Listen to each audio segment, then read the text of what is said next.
Voilà pour ces résultats après dépouillement de 90% des votes des électeurs israéliens. Mais normalement, dans les heures qui viennent, on devrait avoir des résultats encore un petit peu plus précis. J'aimerais saluer les invités qui m'ont rejoint pour ce plateau spécial, puisque nous avons un représentant ce soir de chaque grand bloc dans lequel se va être composée la nouvelle Knesset. Nili Naouri, bonsoir. Bonsoir. Merci d'être avec nous. Vous êtes avocate, membre du Likoud. Olivier Rafovitch, bonsoir. Bonsoir. Candidat sur la liste du parti Israël Beiteinu et vous représentez Avigdor Lieberman. Amir Badran, bonsoir. Bonsoir. Vous êtes conseiller municipal à Tel Aviv-Jaffa, soutien de la liste commune. Et Cathy Reutemann, bonsoir. Bonsoir. Vous êtes porte-parole francophone de la liste bleu-blanc. Tous les quatre, je vais vous demander de regarder maintenant avec nous ce graphe. Ce graphe représente les forces en présence dans la nouvelle Knesset. Ça n'a pas tellement changé. On est à 90% maintenant des bulletins dépouillés. À mon avis, on a en face de nous le schéma de la nouvelle Knesset. Et vous quatre, vous représentez, chacun d'entre vous, l'une de ces forces en présence. La droite et religieux, 55 sièges. Avigdor Lieberman, 9 sièges. Centre et gauche, 43 sièges. Et la liste commune, qui représente principalement, Amir Badran, je sais que vous me corrigerez, mais c'est principalement les partis arabes, 13 sièges. Nili Naouri, je vais peut-être commencer avec vous. Comment on peut composer aujourd'hui un gouvernement, une coalition, un groupe de forces avec une telle Knesset ? Eh bien, le Premier ministre Benjamin Netanyahou l'a annoncé ce soir, puisqu'il a fait bloc commun avec ses alliés traditionnels, avec le parti Yamina et avec les religieux. Comme le montre le graphe, effectivement, la droite d'abord a gagné ses élections, et c'est normal vu que le peuple est à droite. Effectivement, il y a 55... Ça fait pas 61 sièges. Non, ça. il y a 55, mais je considère d'abord que les électeurs de Israël Beiteinu sont à droite, donc déjà nous sommes à 64, bien que, bien entendu, que Lieberman ne va pas si facilement re-rentrer dans le camp national. Finalement, le bloc de gauche se réduit à 10 voix, puisque ça n'est pas le conglomérat hétéroclite de blanc-bleu, dont le seul ciment était finalement un anti-Bibi forcené, qui représente... Pardonnez-moi, mais il n'a pas gagné hier soir, Bibi Netanyahou. Je n'ai pas dit qu'il a gagné. Effectivement, la possibilité c'est une déception pour vous, le score qu'il a fait ? Il est évident que j'aurais voulu déjà qu'aujourd'hui se forme un gouvernement, une coalition uniquement de droite. Et il va falloir effectivement composer pour savoir qui va se rallier à ce bloc de déjà 55 voix et qui, j'espère, peut-être augmentera encore un petit peu avec les enveloppes supplémentaires. Dans cette guerre des blocs, Cathy Reutemann, vous voyez quoi de votre côté? Quel bloc qui serait dirigé par Benny Gantz? Avant de parler du bloc, j'aimerais dire un petit mot sur les alliés traditionnels. Les alliés traditionnels du Likoud, je suis assez étonnée d'entendre dire que des orthodoxes ou des ultra-religieux soient des alliés naturels. C'est quoi un allié naturel ? Un allié naturel, c'est quelqu'un qui adhère aux valeurs. Les valeurs anciennes du Likoud n'étaient pas du tout celles qu'aujourd'hui. Aujourd'hui, les alliés traditionnels sont ceux qui sont prêts à accepter des accords ou former un gouvernement d'immunité.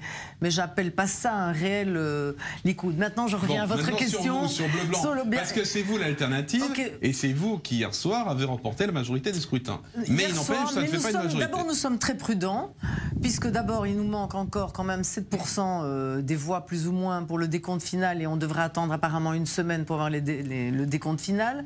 Mais cependant, Benny Gantz a déjà formé un groupe de travail, une équipe de négociation formée de 5 hommes habilités à faire ça, et a commencé déjà les rencontres en vue d'une négociation pour faire un gouvernement d'union nationale large, en ce compris le Likoud, mais sans Benjamin Netanyahou, comme nous l'avons dit tout au long de la campagne, avec le parti de... Donc vous restez sur cette ligne ?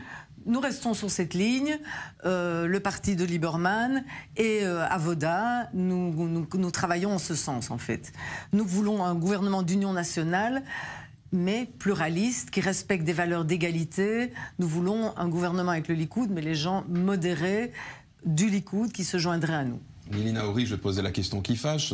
Faire une alliance et un Likoud sans Netanyahou, c'est possible? Aujourd'hui, ça n'est pas une chose envisageable, et les membres du Likoud et également les alliés traditionnels du Likoud ont bien montré qu'ils se tiennent derrière Benjamin Netanyahou, qui, je l'espère, formera la prochaine coalition. Sur le chemin, j'écoutais la radio, où il y avait énormément, justement, on entendait les militants du Likoud eux-mêmes dire qu'ils en avaient assez, que Bibi, peut-être qu'il était temps pour lui de partir. Donc je ne suis plus sûre que le Likoud est à ce point-là soutient encore Netanyahou, qui ne les mène pas dans la direction du Likoud ancestral, qui était celui qui était respecté à l'époque.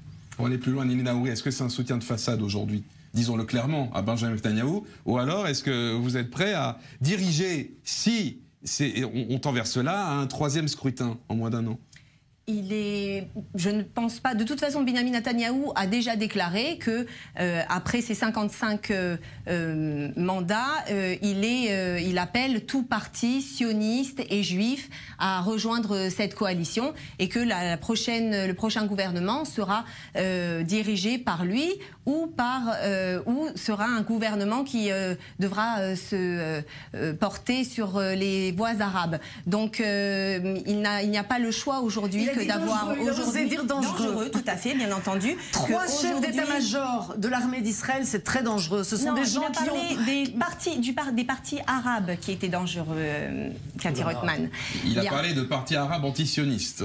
Ce sont les termes qu'il a énumérés tout à l'heure. J'interroge Amir Badran tout à l'heure là-dessus. C'est l'évidence même, vu que l'autorité palestinienne a elle-même appelé à voter pour les partis arabes et s'est ingérée dans cette élection. Et donc, il est évident que nous n'allons pas mettre la sécurité de nos enfants entre les mains d'un parti qui prône la destruction de l'État d'Israël. Et vous imaginez que Benny Gantz, chef d'état-major, que Gabi Ashkenazi, que toute notre équipe, où il y a une majorité de gens qui sortent de l'armée, vont mettre en danger l'État d'Israël. Si vous décidez de faire une coalition avec les partis arabes, oui, c'est le cas. Eh bien, j'aimerais qu'on donne la parole aux représentants des partis arabes, de la liste commune. Amir Badran. Ce qu'on entend ici, c'est que les Arabes, en tant que terme, déjà de la définition arabe, ils sont dangereux. Les Arabes sont dangereux, ils sont dangereux partout, ils sont dangereux même dans la Knesset, dans le Parlement. Même les parlementaires sont des terroristes. C'est comme ça qu'on les trouve, c'est comme ça on leur parle, c'est comme ça qu'on... Et c'est ça ce qui est dangereux dans la société israélienne. C'est ça ce qui est grave. C'est les 21% de la population en Israël, c'est une minorité arabe, palestinienne, ayant la citoyenneté israélienne, qui ont le droit de vote, qui ont le droit d'être représentés, qui ont le droit de demander leurs droits. Ils sont représentés et la preuve hier soir, ils sont allés voter et ont obtenu 13 sièges à la Knesset. Donc allons un petit peu plus loin. Amir Badran, si vous le voulez bien. Quelle va être l'attitude de ces représentants de partis arabes pour une éventuelle ou future coalition? Où est-ce qu'ils vont se positionner? Est-ce qu'ils vont être la première force d'opposition, puisque c'est le cas en termes de chiffres, ou alors est-ce qu'ils vont accepter des alliances? Alors, on l'a déjà dit, Ayman Odeh, le chef de liste de la liste commune, s'est déjà prononcé là-dessus il y a 2 semaines avant les élections. Il a dit dès qu'il y aura la fin de l'occupation, la création d'un État palestinien, la paix, et dès qu'on va... Ça va pas être fait en 15 jours. Ça, c'est pas dangereux. Ça. Oh non, écoutez, le gouvernement est là pour 5 ans, il n'est pas là pour 15 jours, ok? Donc si on est là si on a la volonté et si on a le but en face de nous, donc tout est possible. Et quand on parle de la paix, on parle des lois sociales. On parle du retour des frontières d'Auschwitz. C'est de ça qu'on parle. C'est de ça dont on parle. On est le seul parti à en parler. Les autres partis, la seule façon dans laquelle ils acceptent à parler aux Arabes, à la liste commune, ceux qui ont été élus et qui sont la 3e plus grande force politique dans le Parlement israélien. Vous ne répondez pas à ma question. Non, je suis en train de vous répondre. Il ne peut pas répondre. Non, je suis en train de répondre exactement. Il ne peut pas répondre. Non, alors ça, c'est la seule manière dont on leur parle, c'est qu'on ne veut pas que vous soyez un partenaire dans notre gouvernement. Maintenant, la possibilité de pouvoir l'être, c'est tel que M. Ayman Odeh l'a présenté en disant, voilà, nous, on a des conditions, nous, on a des projets, nous, on a des projets de loi qu'on veut installer. D'ailleurs, Benny Gantz a déjà appelé Ayman Odeh et ils iront à un rendez-vous. Mais ce qui était important à dire, c'est qu'il y a des conditions dans lesquelles on pourrait envisager un tel soutien. Cathy Rothman, une réaction. Répondre. Nous, ce que nous avons dit et toujours dit, nous ne pouvons pas faire de coalition. Au nom de Benny Gantz, nous c'est bleu-blanc, oui, bien sûr. Nous ne ferons pas de coalition avec des partis dans lesquels il y a des représentants qui sont contre l'État d'Israël en tant qu'État juif. Donc, dans la liste On est tous dans la liste commune aujourd'hui. On est tous contre. Alors, s'ils sont tous contre, ça pose un problème, donc nous ne pourrons pas faire de coalition. Non, au contraire, monsieur Benny Gantz s'est déjà prononcé qu'il était très d'accord pour envisager d'annuler la loi de l'État. Et attendez, vous mélangez les choses. Nous avons dit, et Benny Gantz le dit hier, Lapid l'a dit. Non, il ne faut pas tout mélanger. Nous sommes pour un État où tous les citoyens sont égaux dans ce pays. Donc il faut tous sont égaux. Mais cependant, nous voulons et nous exigerons que l'État d'Israël reste un pays juif, un pays d'Israël doit rester le pays des Juifs. Donc ça reste, et ça doit reste à l'heure actuelle un point de divergence entre vous. Mais ce qui n'empêchera pas que dans ce pays des Juifs, la suite des discussions. Ce qui n'empêchera pas que ce pays des Juifs exige et veut que tous les citoyens soient égaux dans tous les domaines d'ailleurs. En droit et en devoir, la conscription, les études et tout.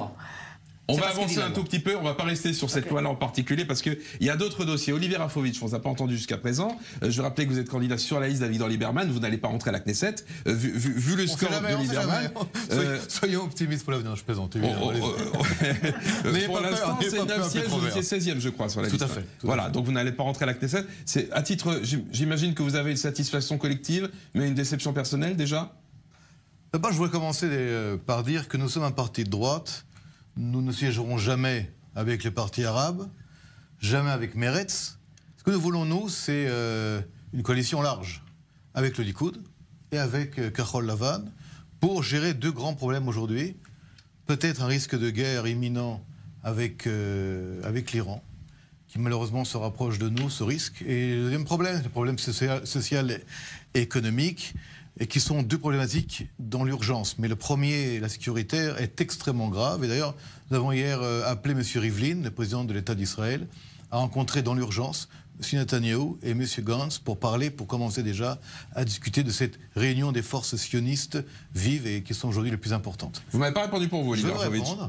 Allez-y, votre question. Non, je vous demandais, est-ce que c'est une satisfaction collective, mais une déception personnelle ? On vous a beaucoup entendu sur notre antenne en tant que candidat. Évidemment, moi je suis quelqu'un qui m'engage, je suis très satisfait de ce résultat. Vous avez donné d'autres personnes pour cette campagne. Mais je donne toujours de ma personne quand je m'engage. Je ne suis pas quelqu'un qui parle et qui ne fait pas. Vous le savez dès le départ que ce n'était pas une position réelle. C'est moi le sujet ou c'est le sujet de la politique israélienne ? Moi je suis ici en tant que quoi ? En tant qu'explication psychologique de pourquoi on est candidat sur une liste électorale. Je suis ici des 4 personnes dans cette salle, le seul qui était effectivement candidat sur une liste à la Knesset. Et vous savez que c'est un travail extrêmement prenant. C'est une action extrêmement importante et courageuse pour tous ceux d'ailleurs qui prennent place dans ces listes électorales. C'est un combat pour, et avant tout, l'amour d'Israël. Moi, j'ai un amour profond pour Israël. Et pour revenir à votre question et par rapport à la satisfaction, je crois fondamentalement, comme mon parti, et comme d'autres d'ailleurs, et à Kachol Lavan également au Likoud, qu'aujourd'hui nous devons parler de réunion des forces vives. C'est vrai que nous sommes dans une espèce de problématique par rapport à des partis non sionistes qui ont rejoint la droite de Jabotinsky, de Begin, pour des raisons d'intérêt, d'agenda personnel. Je ne parle pas de gens, je parle d'une communauté. C'est vrai que lorsqu'il y a des partis qui, comme le parti de Yadut HaTorah ou Agudat Israël, qui ne sont pas sionistes, qui n'ont même pas la volonté d'avoir des ministres, mais des vice-ministres, parce qu'ils ne connaissent pas Israël, ça nous pose à nous un problème. Et ça, c'est une autre question beaucoup plus large. Ce que nous aimerions pour Israël, et pour les Israéliens en général, c'est que les grands partis sionistes, le Likoud et Kachol Lavan, puisqu'on a quand même affaire à des gens dans les deux partis extrêmement sionistes, extrêmement amoureux de la terre d'Israël et de toute la terre d'Israël, de se réunir avec nous, avec Israël Beitenu, pour gérer ces problématiques. Parce que nous pensons, juste un mot, que seule aujourd'hui, une réunion des forces vives peut faire face aux problèmes graves qui couvrent l'État d'Israël. Alors, avant de donner la parole aux autres intervenants, on va regarder en direct maintenant les derniers résultats, puisque désormais 95% des bulletins ont été dépouillés. L'équilibre tel qu'il se dessine ce soir, c'est un groupe droite et religieux composé de 56 sièges, Avigdor Lieberman 8 sièges, Centre et Gauche 44 sièges, Liste arabe 12 sièges. Ça devient très délicat, l'équilibre bouge un petit peu.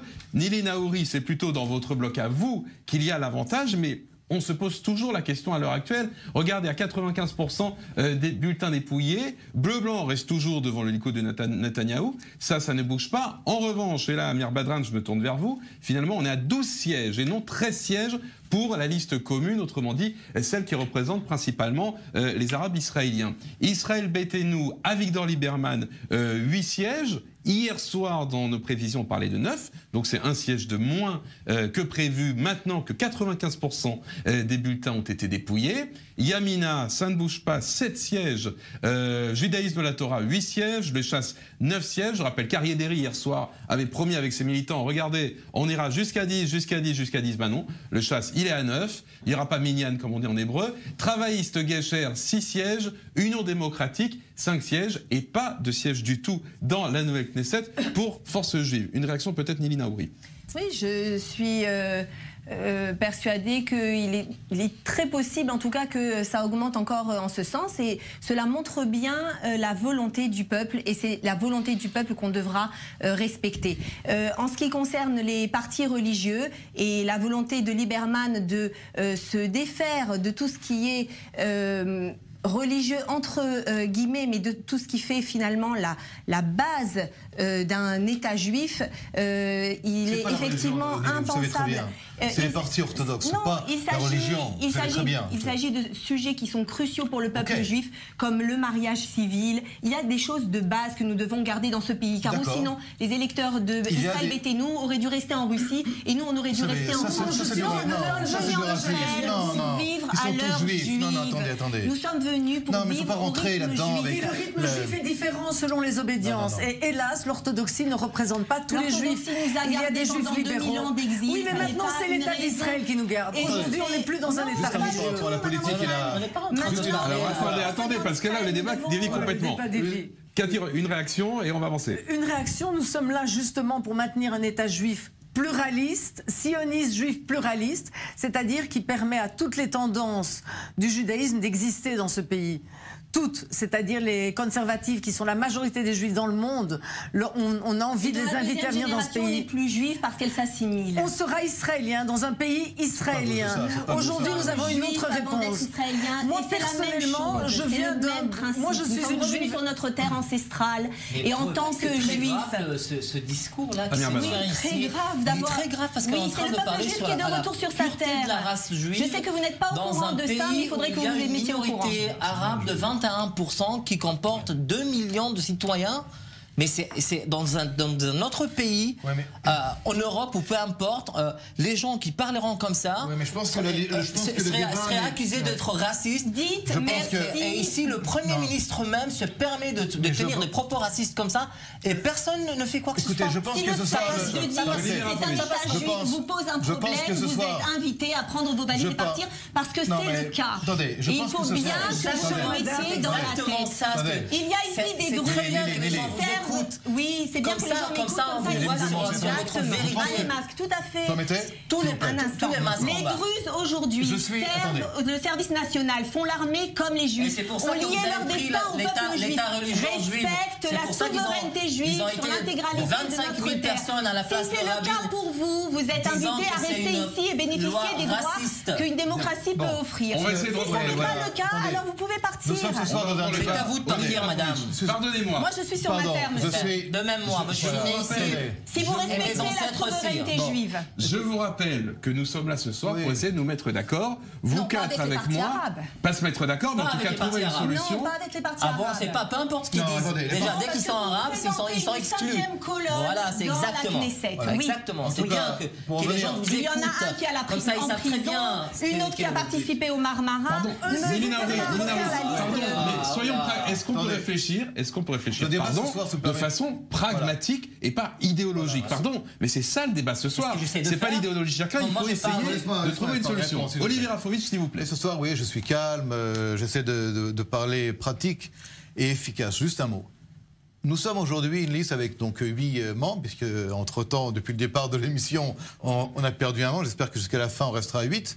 En tout cas, il est clair que ni le bloc Likoud, ni le bloc Kachol Lavan ne peuvent obtenir demain ou après-demain une coalition à 61 membres. Donc il va falloir trouver un compromis, puisque nous n'irons pas à un troisième tour électoral.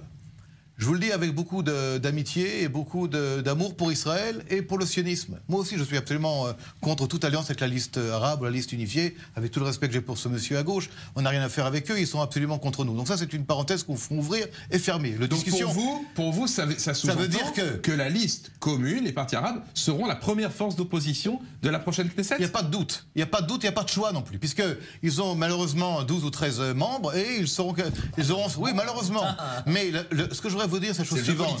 Ce que je voudrais vous dire, c'est la chose suivante, c'est que, en fin de compte, même si aujourd'hui c'est compliqué, M. Lieberman, parce que la chose est la suivante, c'est qu'aucun des blocs n'a suffisamment de membres, M. Lieberman va devoir imposer un compromis entre les deux grands partis avec Israël Beitenu. Alors c'est compliqué parce que ce soir, évidemment, chacun voudrait être le plus gros bloc, mais c'est pas le cas. Je voudrais faire remarquer c'est pas le cas. Attends, juste un mot.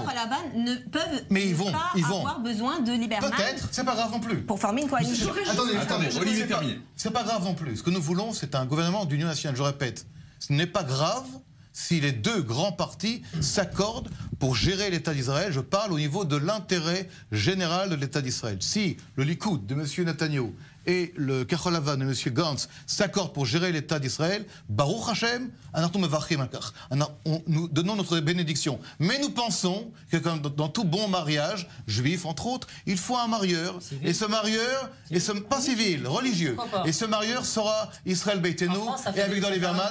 Et je pense qu'aujourd'hui, les deux grands leaders, Netanyahu et Benny Gantz, sous les auspices du président de l'État d'Israël, vont avoir besoin de Lieberman. Alors on est encore dans l'émotion, encore un petit peu dans les sentiments. Mais à un moment, il faudra jouer carte sur table et dire se passer alliance. Cathy Reutemann, qu'est-ce qu'on répond du côté de Benny Gantz? Nous faisons, d'abord nous maintenons les négociations, je dirais, pas secrètes, mais elles se font discrètement plutôt. Tout le monde le sait quand même. Hein, non, mais il y a des négociations qui se font avec une équipe. Non, mais c'est précisément ce qui se dit. Non, mais les négociations, elles vont être difficiles, elles vont pas être simples, afin de respecter aussi que dans ce pays, le pluralisme de ce pays est important pour nous. Et là, j'aimerais faire quand même une parenthèse sur un sujet qui n'était pas l'objet. Mais nous sommes contre de faire une association avec des partis qui englobent en leur sein des personnes qui sont contre l'État d'Israël, que ce soit d'un parti arabe où il y a des personnes qui sont contre l'État d'Israël au sein du parti, ou des partis orthodoxes. Lesquels? Les partis orthodoxes. On ne va pas commencer. Il y a des partis qui déclarement... Non, le but, c'est pas de faire maintenant des comptes. Le but maintenant, c'est que nous allons faire une négociation. C'est juste une excuse pour dire on ne parle pas aux Arabes. Alors que Benny Gantz passe un coup de fil à M. Odeh en lui disant voilà, je sais très bien qu'il faut qu'on se parle. C'est pas une excuse. Il n'y aura pas d'union nationale avec aucun des partis. Je ne vais pas vous interrompre. Nous ne disons pas ça. Il y a des Bédouins, il y a les Druzes, il y a des partis qui ouvertement sont israéliens. Ce qu'on veut dire, c'est qu'il y a une équipe qui va se mettre au travail. Nous faisons confiance en la diplomatie de ces personnes-là pour trouver la bonne solution qui convienne à tous les habitants de ce pays pour que tout le monde puisse y vivre bien. Notre but, c'est d'arrêter le déchirement qui existe dans ce pays. C'est pas évident, mais nous pensons, et je pense que nous y arriverons. Moi, je fais confiance au bon sens de Benny Gantz pour arriver à gérer ce pays où les déchirements doivent cesser, où la haine entre les différentes parties puisse cesser. C'est pas évident, c'est pas facile, c'est un pays complexe, avec une réalité complexe, mais on doit y arriver. Et évidemment, c'est un beau message qui est le vôtre ce soir sur cette antenne. Je ne sais pas si c'est celui de tous les leaders politiques que vous représentez. Amir Badran, très rapidement. Ce qu'on a déjà dit, pour gagner ces élections, il ne suffit pas d'avoir le plus grand score. Il faut pouvoir former une coalition de 61%. Pour ça, il faut faire un bloc. Au moins, pour ça, il faut faire un bloc. Sans vous. Et le bloc sera fait de deux choix. Oui. De deux choix. Le premier sera celui de Lieberman, c'est-à-dire avec qui il va être. Avec les deux, on a dit. C'est le premier choix. Likoud et Kachol Lavan. Ceci dit, le deuxième choix, celui qui est le plus important, moi je vous le dis, ça va être le parti de la liste commune qui vont décider comment va se former le nouvel gouvernement. À suivre donc. Je vous remercie tous les quatre d'être venus ce soir. On a eu une représentante du Likoud. Merci Nili Naouri, un représentant d'Israël Beitenu, Avigdor Lieberman. Merci Olivier Rafovitch, un représentant de la liste commune Amir Badran. Merci également Cathy Reutemann, porte-parole de Bleu-Blanc. On marque une petite pause. Dans quelques instants, on se retrouve pour analyser. Regardez, ce sont les derniers résultats après dépouillement des suffrages sur les blocs qui se dessinent avec un bloc de droite désormais plus fort que le bloc de gauche. On en reparle ensemble dans 3 minutes tout juste. Ne bougez pas.